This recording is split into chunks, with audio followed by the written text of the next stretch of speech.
Welcome to Signal, a Max for Live device focused on modulation signals. You can generate and manipulate LFOs, envelopes, automations or any other kind of sources and mix them together with unlimited possibilities. Map those signals to control any parameters in live or make use of MIDI and control voltage.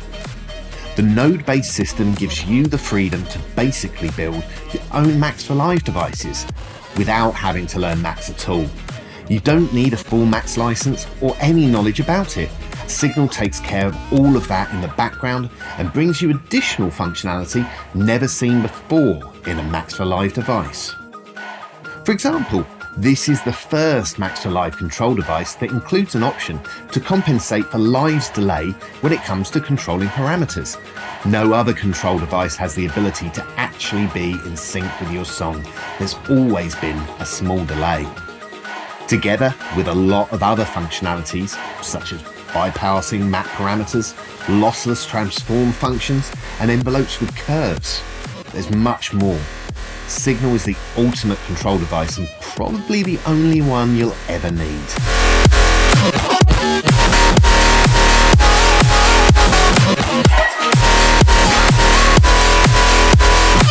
When you install Signal and you navigate to its package in Live's browser, you'll find a couple of folders and files. These are there to give you some ideas or a starting point for your own patches. The presets and templates folders will provide you with plenty.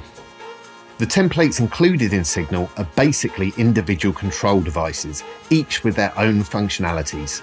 So if you just want a basic LFO controlling a parameter, simply load one of the LFO templates and map the remote modules like this. But if you want to start from scratch, you can use either the audio, instrument, or MIDI version. These are the three different device types of Live, and depending on the type you're using, different inputs and outputs will become available.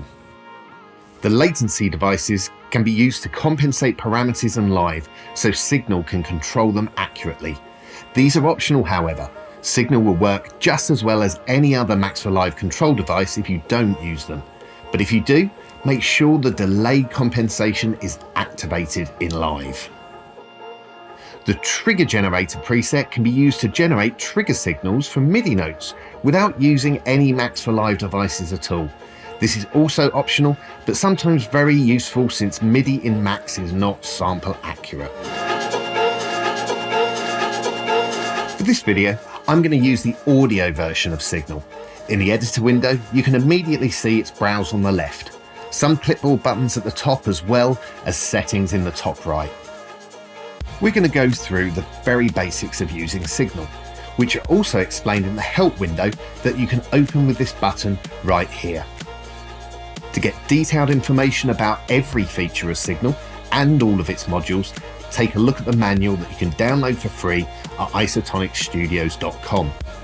You can also activate full hints in the settings, and Signal will give you additional information when you hover over interface elements.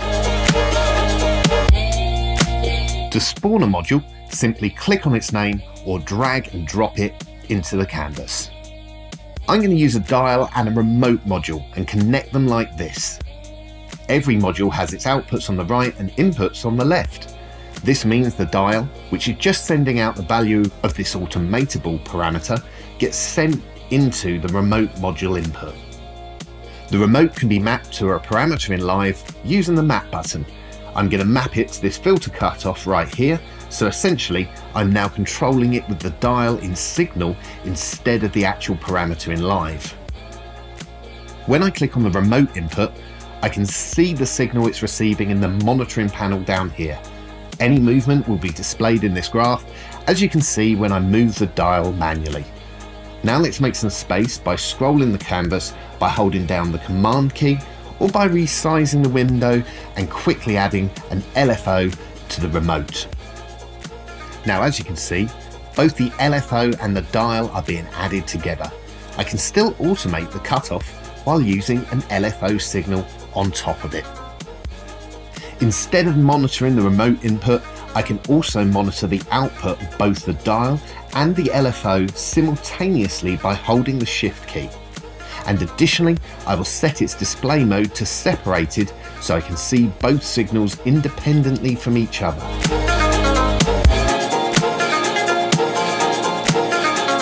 Now, what you might want to do at this point is to automate the modules. To do that, you have to assign an automation number to each module using this drop down in the top right. By default, almost every module will already be assigned. It's important to understand that every signal running through these connections is completely limitless. It can be practically any mathematical value. You can make use of that and activate the scaling within the dial module and change the range away from the default -1 to 1 range. We could, for example, use 0 to 10 and then go into the options of the remote module and set the input reference to the same range. Now, if the incoming signal is 0, the filter cutoff will be all the way down, and if it receives a 10, it will be all the way up. And since the LFO is still sending out a signal within the range of -1 to 1, it now has a smaller effect on the cutoff. Alternatively, we could have also used the scale module to alter the range of the LFO, or the mix module to quickly add some amount controls to both incoming signals. There are many ways to keep signals within a certain range. With limitless signals like this, it is possible to make use of custom clock signals, use different units such as semitones, milliseconds, hertz, or doing complex maths operations, time counting, and much more. It might take a little time to get used to it, but it also allows Signal to be very flexible. From transform functions, delays, envelope followers, to the ability to apply swing, smoothing, jitter, and more to as many signals as you want.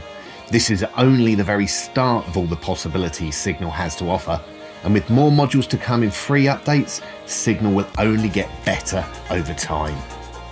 Just alone the fact that with Signal you can add swing to automations opens up a lot of new possibilities that previously were very time consuming or even impossible to do.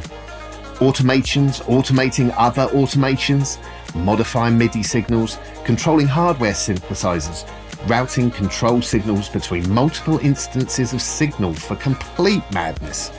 There is no way we can show everything in this video, but here are some of the presets included within the package. In this preset, we have 3 function modules. They're being controlled by a clock signal. These are basically 3 loop-in automation clips outputting semitone values which are controlling the pitch values of 3 individual resonator devices.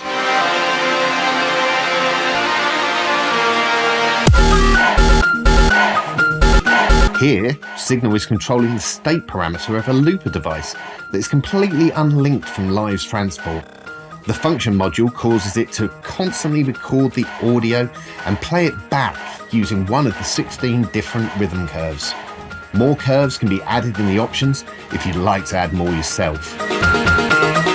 An LFO is outputting a trigger impulse every bar, which then causes the noise module to output a random number between 1 and 16, controlling the curve number, and thus constantly changing the rhythm of the whole effect.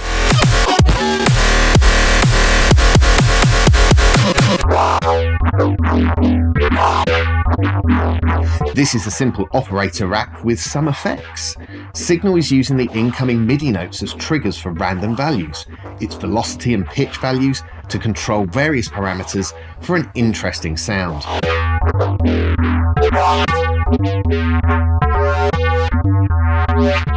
Additionally, the sub-oscillator is being transposed down an octave if the played notes are above G1, so it stays in the low-end range.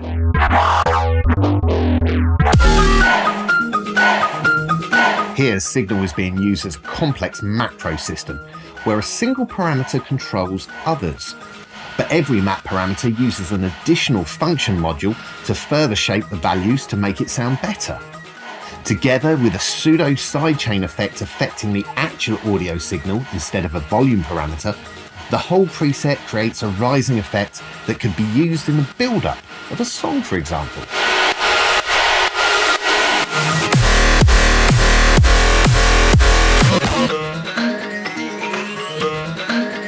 Inspired by the actual Shepherd tone, this preset modulates the frequencies and amplitudes of 8 bell filters, resulting in a constantly rising effect.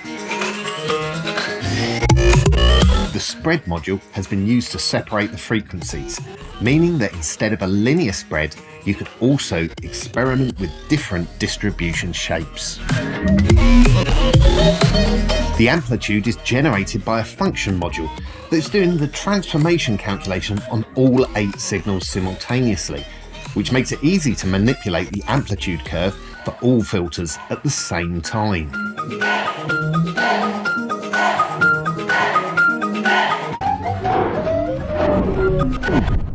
This is a rather simple preset, where a couple of parameters of a grain delay device are being controlled by jitter modules generating interpolating random values. You could of course just delete the grain delay and map the remotes to any other device as well.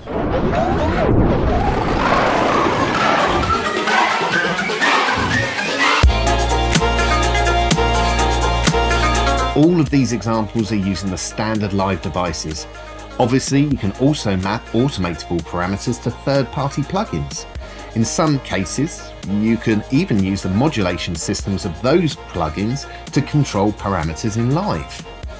Thanks for watching this introduction to Signal.